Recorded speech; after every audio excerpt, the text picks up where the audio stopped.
Hello, and welcome to another Saturday food support group. We have these Zoom meetings every Saturday at 11 a.m. Central Standard Time.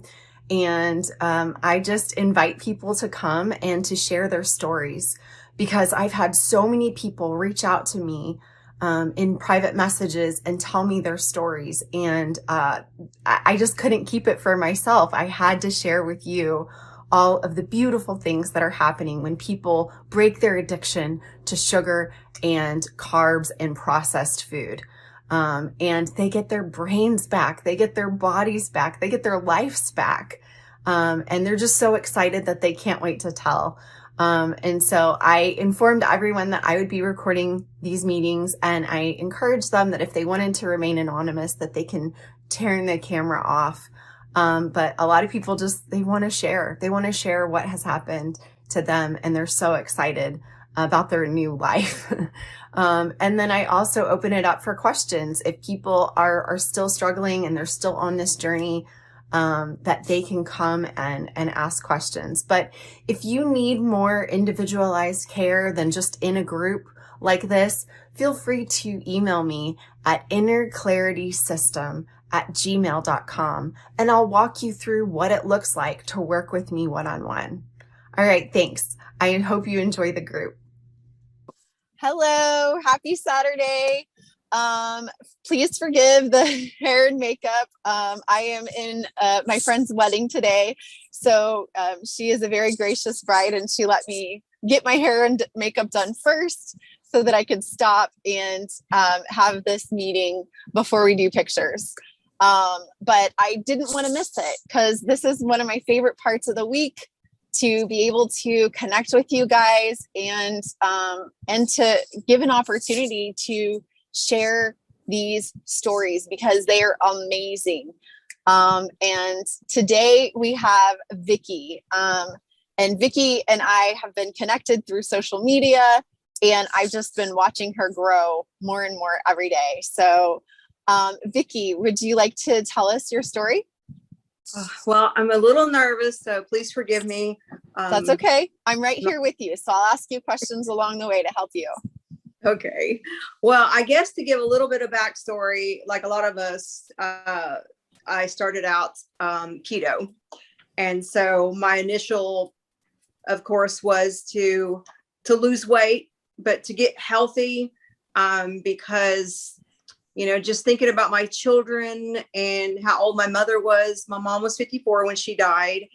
And so oh my goodness, I just wanted to get healthy and to be able to be here for when my children get married and whenever I have grandchildren. I want to be here. I don't want to just be here when they're little. I want to see them grow up as well. So that was kind of my first starting point. To where I really needed. When was that? When did you start keto? 6 years ago. Wow. Now, I didn't stick with it because of the cravings. I would constantly end up at the donut shop getting a maple donut. And so Tiffany, I think it was, posted something on Instagram today about that one bite. And it's like that would always do me in. And the donut shop was down the road from the gym. So it's like every single time I would go to the gym, I'd be thinking about that donut shop. And so, I got to the point to where, I did great. I lost 126 pounds, but it was always a struggle. I stopped for a while. I took care of my father who was dying, and I still tried to stay keto, but he was living, I had him living with me and was taking care of him. And so it just didn't work out as well, but I ended up eating a lot of keto treats because when I'm stressed, I bake. And so through everything with keto, it did help me a lot, but I still had the Hashimoto, inflammation, arthritis. I still had IBD, IBS, and this is TMI maybe, but constipation all the time. Didn't matter. I took some herbs every single night to try to be able to go to the bathroom the next day. And so you shouldn't have to live like that. And so one day I had called in to Dr. Berg. He was I called into his Q&A and I asked him, what do I do? Because everyone wants to tell me more fiber. The more fiber I eat, the more constipated I get, to the point to where I've had to go to the hospital because I was impacted. And so then I was going to a colon hydrotherapist. That wasn't helping me. And he actually suggested that I go carnivore or keto. Your doctor suggested you go carnivore? Dr. Berg. Oh, Dr. Berg. Okay. Yeah. I thought you were saying your doctor. I was like, No, wow. So Dr. Berg, awesome. And so I tried it for a little bit, but I didn't do very well at first. I'm a journal kind of person, so I write in my journal every day. So once I started keeping a journal, I started doing great. Today is 114. Wow. And so by day 12, I wasn't taking the herbs anymore. It was hard because I was so used to doing it that I was still doing it when I probably should not have been. And so I got to where I started with 1 instead of 4. I started taking 1 a night. And then I said, I don't need this. And so I just cut it out. And then by day 14, I was using the bathroom, no problem, for the first time in my life. I tell you, I've never been regular in my life. And wow. So just as the time progressed, it's just like I had no problems. I was going to the bathroom. My first instinct would always be, if I didn't go in one day, I was like, oh my gosh, I better do a suppository or I better do an enema. But I said, all the, carnivore people, listening, you don't always go every day. And so I just stuck it out. I was like, no, I finally had to get my suppositories and throw them in the trash to keep myself from doing it because I was so used to fighting, this constipation time. And so then I had asked you a question one time when you and Brett was meeting about still waking up with inflammation. And it was shortly after I had asked that question, like 2 days after, I started waking up with no inflammation. And so I'm trying to keep to my little bullet points, but I'm not. No, go right ahead. I'm a notes girl too. That's awesome. But the constipation, no IBS, no irritable bowel, no inflammatory bowel anymore. I'm not having any issues with that at all.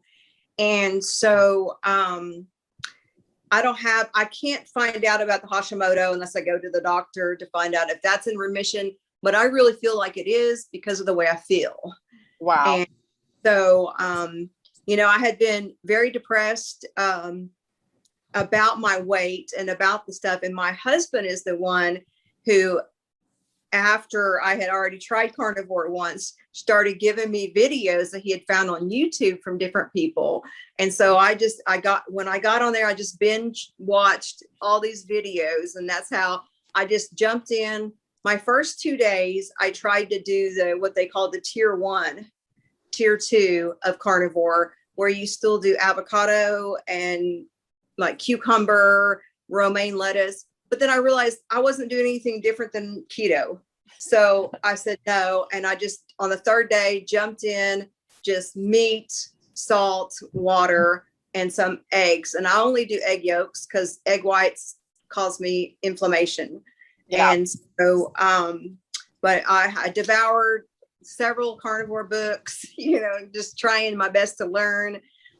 So, like I said, I'm a visual learner, so this is why I keep a journal. And, now on coffee, that's the only thing I haven't given up is coffee. I still drink it. Used to, it was a joke. They would ask me if I wanted some coffee with my cream. I stopped doing that. I think day 4, I just didn't want creamer anymore. Wow. And it was like, where's my wife? What's happened to her? And I was like, I don't know why. I just can't stand it anymore. I don't like it. And so my taste buds has completely changed. Also, the one thing my husband doesn't like about carnivore is I used to give him all my fat off of my meat, and now I eat my fat. Yes. And he says, I need that fat. But so my husband is also carnivore now. And Wow. How long has he been carnivore? the whole time I've been carnivore, he has been eating the same way, except for he did not give up his milk. And about 2 weeks ago, he said, I think I'm going to try to go without milk. So he's gone without milk for 2 weeks now. So he's doing wow. And I can actually tell that he's had some weight loss in the 2 weeks just from giving up the milk. And so, let me look at my bullet points. Sorry. Well, and I'm glad you brought that up, because I feel like you need to just kind of like start the process and then let the process do its work. Like you said, he felt like he wanted to get rid of the milk. It wasn't like, okay, we're on day such and such. Our protocol is we have to give up milk. He felt like out of his inner being that he wanted to give up milk. And I really think that that's the natural progression of the way this works, you know, to not just like force yourself to give up things, but to allow them just to fall away. Allow them just to be like, okay, well, this is just the next thing that I'm giving up. And that's why I really encourage people to hold on to their caffeine addiction at the beginning, because you're already doing so much that, you know, you need to just wait until your brain and your body is like, we're doing this, and then do it. Now, like for me, when I first started, I was like, the first 30 days, I said absolutely no dairy at all for myself, except for I was still doing heavy whipping cream in my coffee. And that didn't last time, but I wanted to give up from everything that I watched, all the books that I read. You know, I thought, okay, because of the Hashimoto, the autoimmune that I have, IBS, IBD, I should just go ahead and just give up dairy. So I did that for the first 32 days. Since the first 2 days, I kind of was still doing some. But when I reintroduced it, I didn't like it. I don't know how to explain that, but I started out with just reintroducing heavy whipping cream with making an egg custard. And now the one thing too that I have cut out this whole time is sugar substitutes. I don't ever put sugar in my coffee in my life. So, but I just said no, because I don't want to have this cravings from everything that I read. If you give up that sweet taste, then it's going to help you to overcome that carb and sugar cravings. Yeah. And it has, and I haven't reintroduced that, and I don't plan to. I actually took a bite of something I made for somebody one day that had monk fruit in it. And it was within 30 minutes, I was in the bathroom sick, literally sick. No way. Bite. I had made a keto angel food cake for somebody, and I had taken a bite out of it, and it literally made me ill. So I was like, okay, well, that's my answer. That's not to be introduced. I don't want it. Did it have egg whites in it? Yes. Could have been the egg whites too. Those ruin me quicker than anything. Right. Like I said, by day 27, the inflammation that I was waking up with was completely gone. And I reintroduced some aged cheddar cheese, and I just didn't feel good. I don't know how to explain it, but I woke up the next morning and I just didn't feel good. And so I said, okay, I don't want that. I tried a little goat cheese, which I make homemade from my goat milk. I have dairy goats, and that didn't bother me so much, but I just don't have the craving for the cheese anymore. I want meat, and my favorite is ribeye. I want ribeye. I could eat ribeye every single day. I know. I feel the same way. Like people ask me, don't you get tired of that? No, I crave it. I can't wait to eat it. And so I love it. And the only issue I'm having is I still cannot stop stepping on my scales every single day, even though that's a tough one.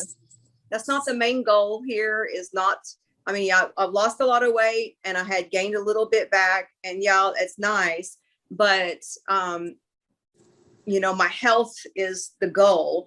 And one thing I do want to say is I used to really suffer from a lot of anxiety and panic attacks. And, like going to the grocery store, since all this stuff has been happening in the world, I don't wear a mask. I cannot wear a mask. It will automatically throw me into a panic anxiety attack. Yes. I have like a little claustrophobic. So even at my congregation, I have to sit on the outside aisle, the outside seat. I cannot sit in the middle. I will feel trapped, cannot do it. And so at Passover, I love this story. I'm on the worship team, and they set everything up for Passover. I got there to practice the day before, and all of us were sitting there and was practicing. And I needed to get up to go do something. And I realized I couldn't get out. I couldn't get out. I was in between the keyboard and the accordion, and I had to move stuff out of the way to get out. And I didn't have a panic attack. I didn't have that never would have happened before. You never would have gotten in that situation unaware before. You would have been very aware of that. Oh yeah, I would have been saying, you have to move me. I cannot sit here. And I would have been one of those troublemakers where you can't sit me here. And so I was just amazed by it. And it took me a little bit, because I was like, my pastor's wife was sitting next to me. She goes, "What's the matter?" And I was like, I didn't have an anxiety attack. Like, oh, I can't believe this. And so I did not know that eating this way would have other effects. I mean, I'm looking to get rid of, to put Hashimoto in remission, to get rid of inflammation, IBD, IBS. But no, now the panic attacks, anxiety attacks are totally gone. And I'm just, floored. And I'm looking for the future. I'm looking forward to the future, I should say, to more, to my feet. I have plantar fasciitis. So I'm looking forward to being able to wear any shoes I want to wear, and not have issues with that. And that's the only thing I have left that I really want to, to resolve. And people ask me, how long are you going to do this? My initial was 90 days. Well, it's going to be going on, because there's no way that I can go back to anxiety, panic attacks. No way I want to go back to the irritable bowel disease and, all the other issues. I cannot tell you how good I feel. One of the things I've noticed too is my teeth. Yes. Yes. I know this sounds ridiculous, but it's gotta be because I am constantly having to clean the back of my teeth, and on the bottom, the plaque buildup gets so bad. It's not there anymore. Nope. And it has to be this way of eating. So, I have heard that so many times from so many different carnivores, that they're just like, my teeth are clean. And I'm like, I know, it's the coolest feeling. And one of the things I want to bring up too is that at my congregation, every Saturday after the morning service, we have what we call oneg. Everybody eats together. It's like, basically it means lunch or small meal. Oneg is Hebrew, like for small meal. And used to, I would eye back there looking to see what the desserts were. And sometimes I would sneak back. And I've noticed ever since, I would say the first week or so of eating this way, I don't even pay attention to what's back there anymore. I don't look. I always bring my own food. I don't know. I guess the addiction made me seek that out. And then now it's just not there anymore. And I could care less what's back there. You know? I call that true food freedom. I tell you don't even notice it. You don't even miss it. No, I don't. So, and another thing, I was just sorry. Oh, bring it on, girl. Give me your whole list. I'm loving it. When I was on keto, I've always done one meal a day for the longest time. And I would have a big meal. And even after that big meal and being stuffed, I mean, like Thanksgiving Day stuffed, I would still want something else. Always. And I'm not like that anymore. I have my ribeye or whatever meat, usually ribeye because I like ribeye. But after I eat, I'm full and I feel fine and I don't need anything else and I don't crave anything else. I don't sit here, with my husband watching TV, looking out, toward the kitchen and thinking, I want something. I don't. I feel good. I feel satisfied. And that feels really good to me because it makes me feel like, this addiction has been broken. And it makes me feel like I have control of myself. I have on my journal, I have little things I have written down, for my carnivore, what I wanted to achieve.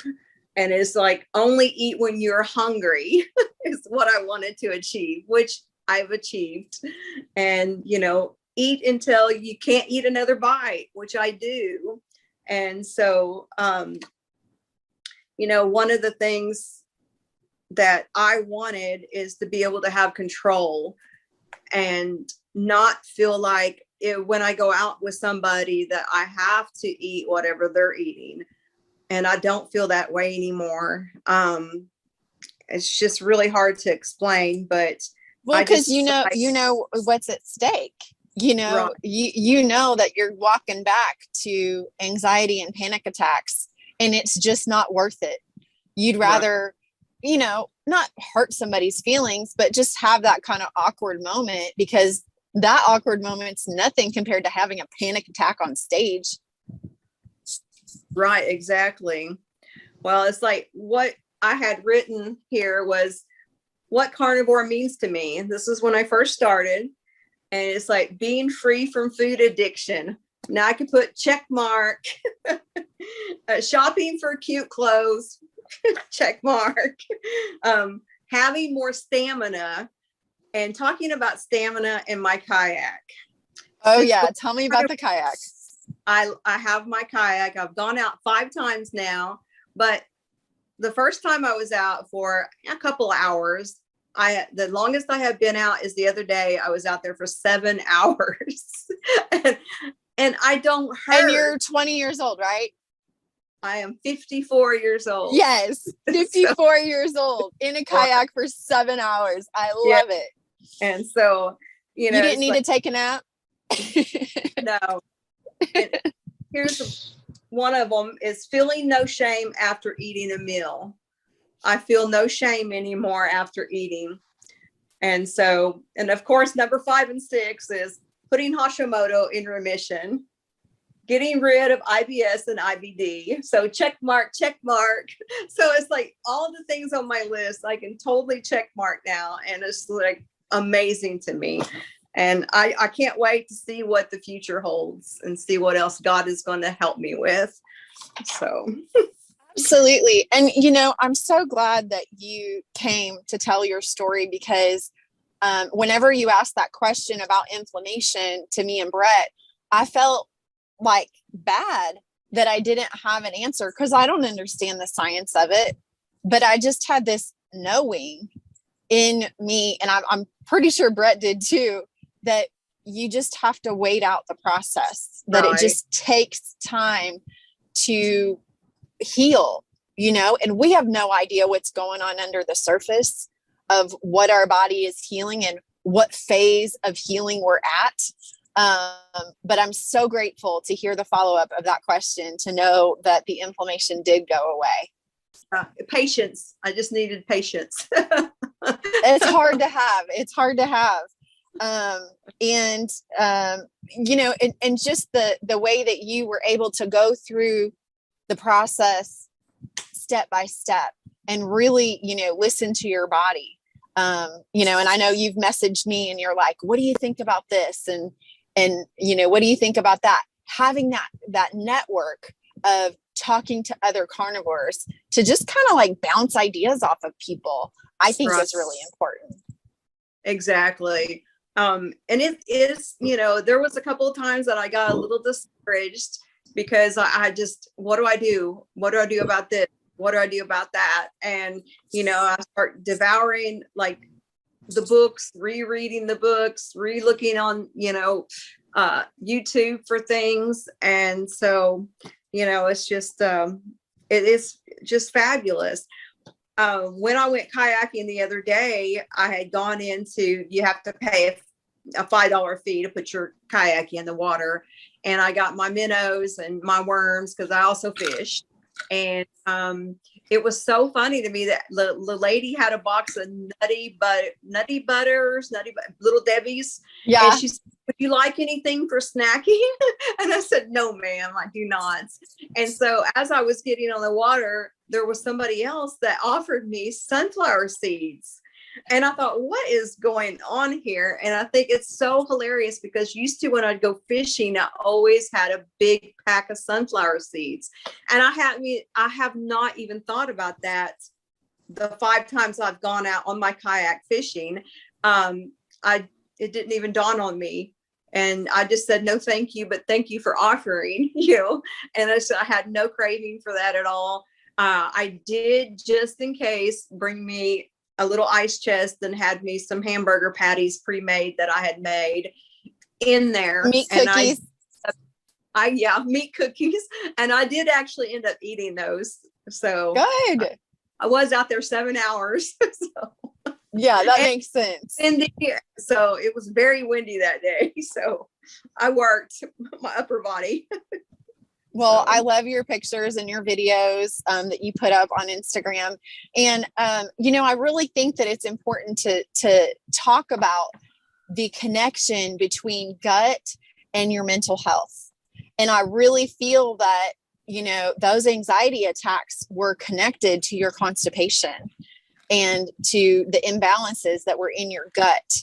And then once that resolved, it was just a matter of time that it just naturally like cleared that out and brought you really healing because that inflammation went away in your brain. And I'm so excited. I absolutely love your story. I'm excited too. And I think about the changes that my body has, you know, gone through so far, because I used to say stuff to people that I get up in the morning and I could get on the scales. I could go outside, come back in, get on the scales, and I'd weigh 2 or 3 pounds more because inflammation was so bad. And now it's the opposite. I could sit here and have some water. I could have my black coffee. I could go shopping, come home, and I could get on the scales and weigh less. Like, how is that possible? You know, and it's just my body has done a complete flip. And I'm looking forward to, like I said, other, you know, healings coming in that I know is going to happen, because like my feet, I was out there 7 hours the other day, and I know you think, well, you're on a kayak, you're not using your feet. But I do notice that, you know, when I'm, you know, rowing, I notice that my feet are just moving. And it's like, so, but I didn't have any cramps that night. My feet didn't hurt. I'm not saying they felt fabulous, but you know, when you get out of the kayak and you're pulling the kayak up and trying to get it in the back of your truck, you're lifting a lot and you're putting a lot on your feet. And so I did really well. And so I just am looking forward to more healing in my future. I'm just amazed, just amazed. So that's so awesome. So awesome. And one thing that somebody said in the comment was that they feel like their anxiety is tied to higher blood sugar. Did you test your blood sugar at all during this process? No, I haven't, but I was hypoglycemic. And you know when that's happening. I don't know about high blood sugars, but so you said blood sugar or blood pressure? I'm sorry. Blood sugar. I did say sugar. Okay. So hypo would be low blood sugar. Make sure I heard it right. Yeah, no. Okay. But yeah, hypoglycemic is like my blood sugar I would be sitting there shaking and, just feeling like I'm going to pass out. And I would test my blood sugar. It'd be like 20. And so I used to fight it with eating peanut butter. It's like, yeah, I would fight with meat. And so, but since going carnivore, I haven't had that happen. I've had no hypoglycemic reactions. And I know when it's happening and then I can test it, but I haven't tested it since going carnivore. Maybe I should do that and just kind of see where I'm at.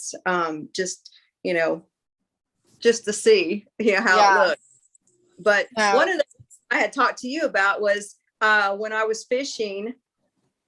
One of the times I was fishing, when I was reeling my reel in, I was trying to hurry because it started thundering and lightning, and I was, out on the water, and I had a hook go into my palm, and it dug in. I got it out, but then it dragged across my palm, and in 2 days, you could just barely see a little line there.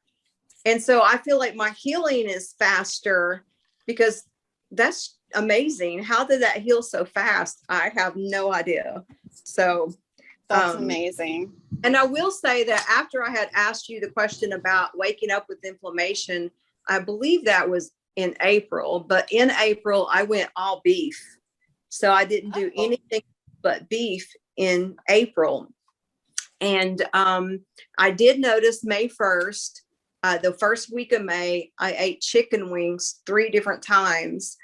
And I did notice I didn't feel as well. And I just think my body does better on the beef.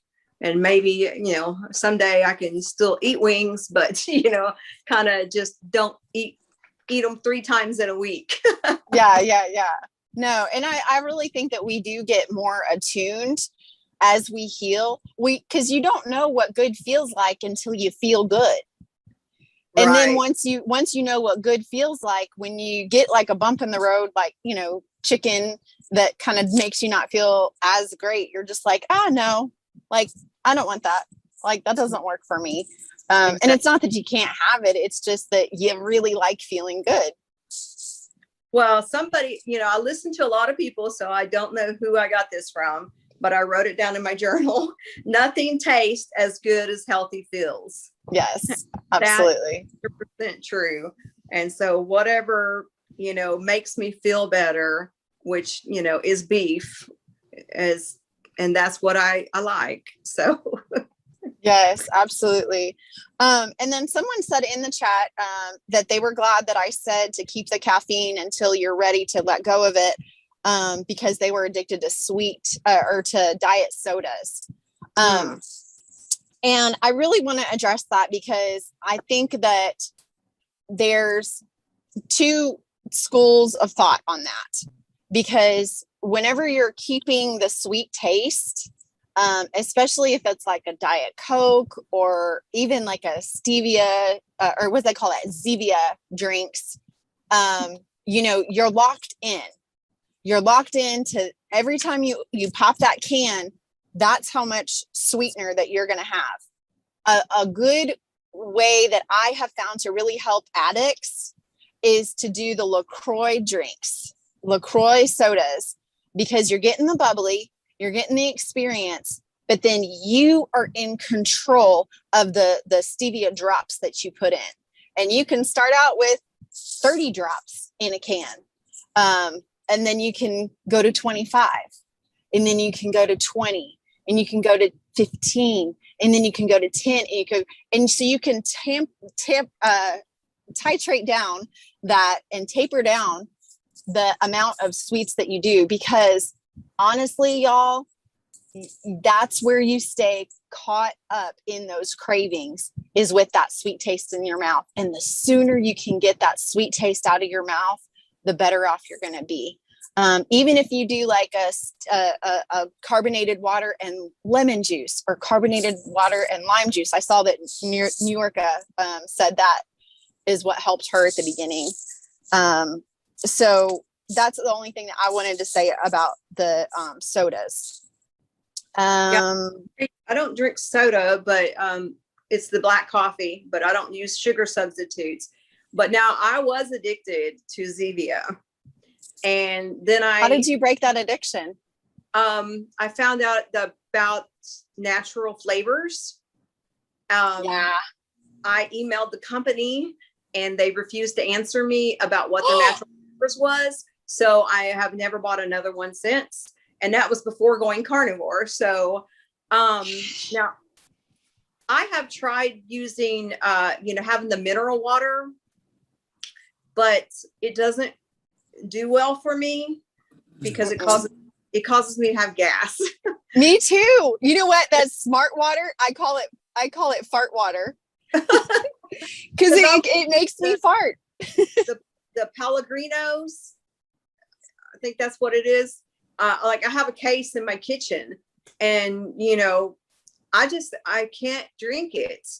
It will cause it'll cause gas in my stomach, and I feel bloated, and I just feel well. And I don't know why it just does that to me, and it doesn't do it to a lot of people, but I just can't do that. And when it comes to coffee, one of the things that I've been drinking coffee since I was in grade school. My brother was on Ritalin, and my mother didn't want to put me on Ritalin. And so she found that giving me a cup of coffee in the morning helped calm me down. Yes. Now, people don't believe this and they think it's crazy, but when I get up in the morning, I've heard it. I'm very hyper and I can't keep myself still. And as soon as I drink that cup of coffee, it's like even kill. It calms you. Yeah. That's what coffee does for me. And that's why I'm really nervous about giving up coffee, is because like I was at a ladies retreat one day and one of the girls asked me, "Have you had your coffee yet?" And I said, "No." She said, "Go get coffee. You're driving us crazy." Because I was just nonstop. And it works. It's the caffeine does the opposite. Like someone who is on Ritalin is speed. Speed works the opposite on a hyperactive person. It calms them down. So that's just my next hurdle to try to, get past, to see if I could, move it down to 1 cup a day instead of 2. And so one step at a time. Yes. And what I love about this process is that nature has grace. And so we didn't get here in one day. And so it's going to take a minute to turn this ship around. And so I think it's really important to just celebrate where you're at each moment, and I really love how you do that whenever, you do your posts and you're like 111 days and, you're celebrating where you're at because you're not where you were. That's right. Amen. Oh, I love it. So good. But I'm just so excited about your story. And is there anybody in the group that has any questions for Vicki? Just raise your hand if you do.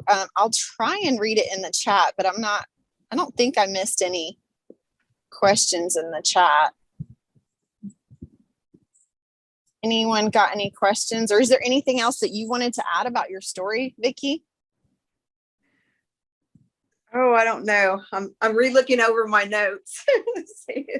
Oh, one of the things, I don't know what this is, but I've always had real thick skin around my fingernails, and they would be cracked and bloody.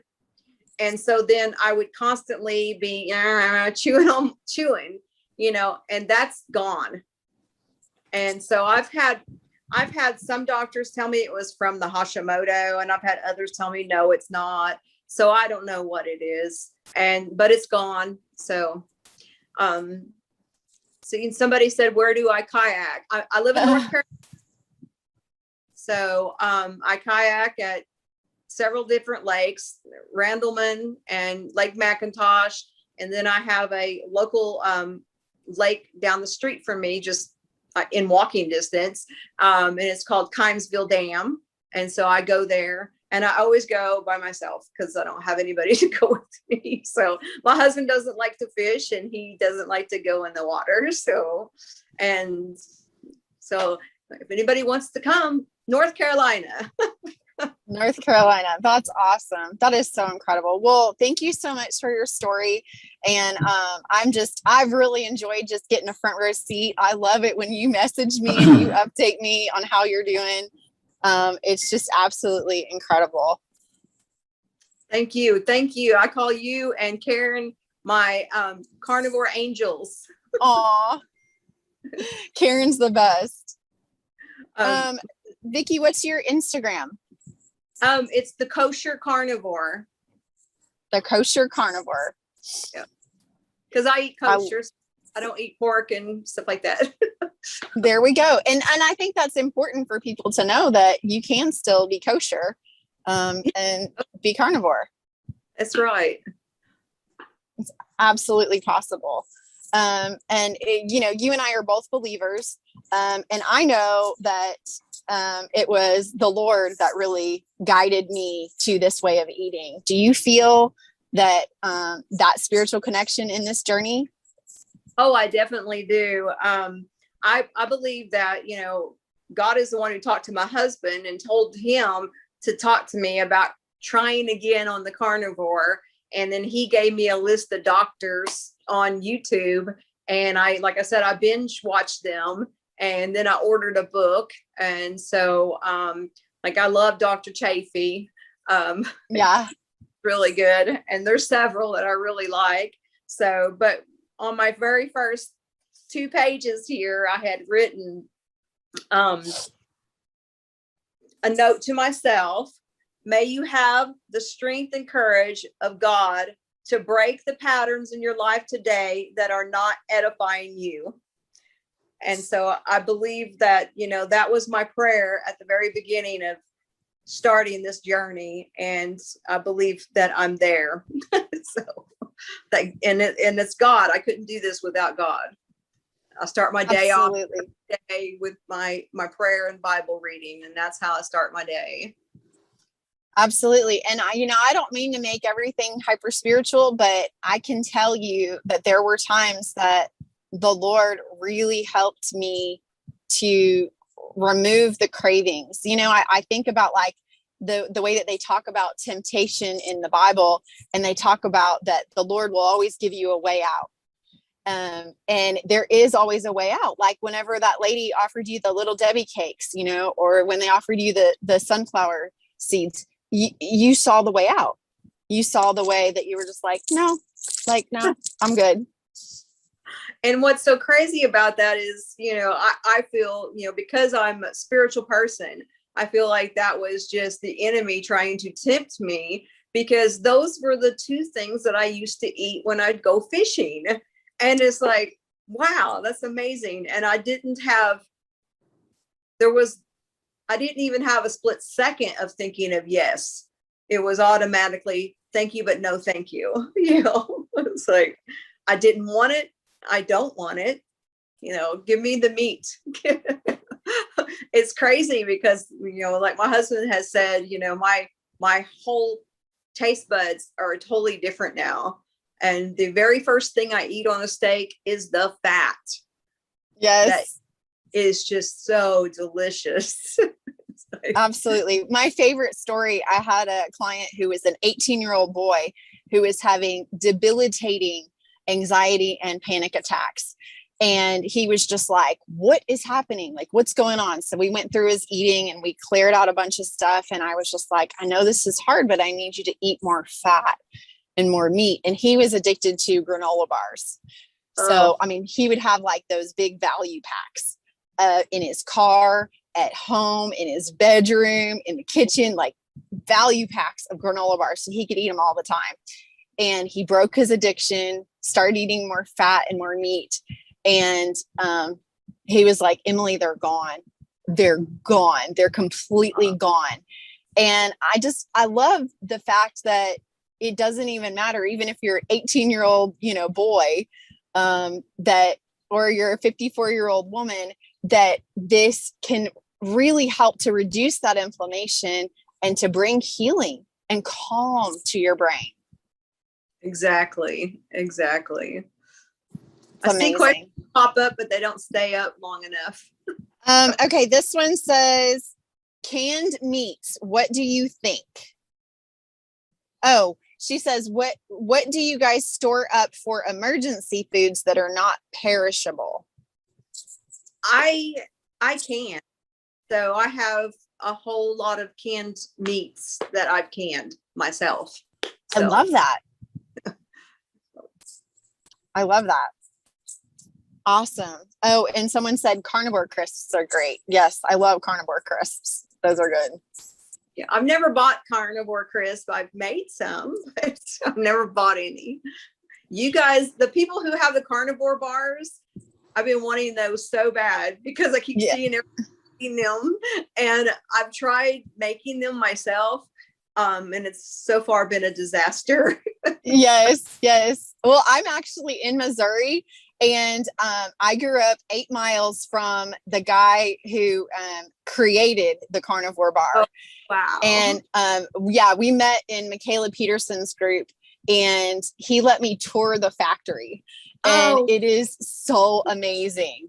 I got to tell you. And my very first bite, when I very first had a carnivore bar, my eyes rolled back in my head. It was decadent. It was so delicious to have that like crunchiness of the dried meat, and then the creaminess of the tallow, and then the little bit of salt. I mean, it was just like a carnivore's dream. Wow. So if you can get a hold of the boxes, like, let that be your Christmas present for yourself. Like, they are so worth it. It's just a really neat experience. One day. Yeah. And Philip, the owner, the creator, Philip Neese, he is a believer, and he's a veteran, and he's just an incredible human. So I highly recommend the carnivore bar for sure. That's amazing to hear that, because that makes you want to support that company even more. Oh yeah. And once I met him, and now I've met his wife through, Instagram, they're incredible people. And so I'm really excited about that. Sorry, there was something in the chat I missed. Somebody says, what was the title of the books that you read? I read Dr. Baker's book. Yes. And then another doctor that I read her book, I got it from the library, and I can't remember the name right now. And unfortunately, I did read Dr. Saladino's book as well. Which there's good in there. There's you just got to sort through. That's how I started out with the tier 1, tier 2, because of that. The one thing I do love about the carnivore community is we can all have different ideas, but I don't see a lot of inner fighting. If I miss that, I'm glad. But you got those in the camp that you have to eat organ meats. You got those in the camp that's no, don't do it. And then you got those in the middle. If you want to, eat them. If you don't want to, don't eat them. And so I don't eat them. I don't like them. I actually did buy ancestral dehydrated pills. Beef. Yeah, the beef organs, and that didn't make me feel good. I know how to explain that, but they really gave me a lot of gut pain, and so maybe it's just something to do with the liver. I don't know what it is. I honestly don't, but I've tried it several different times to where I wouldn't take any for a week, and then I would take some, and it says 6 pills, where I would just take 2 and try it out, and it just doesn't work for me. So, and I'm doing great. So apparently I don't need that. So. There you go. You listen to your body. I think that's really important, to listen to your body. Yeah, because I quit taking a lot of my supplements, and I was taking some other supplements to get more like potassium and magnesium electrolytes.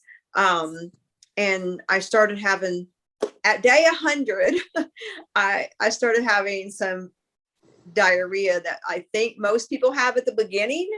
That Oh, yeah. mine started on day 100.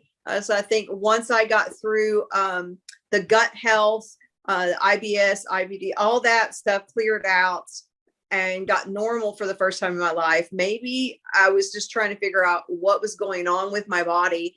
Why was this happening? And so I cut out some of the supplements I was taking, and then that totally cleared up within a day.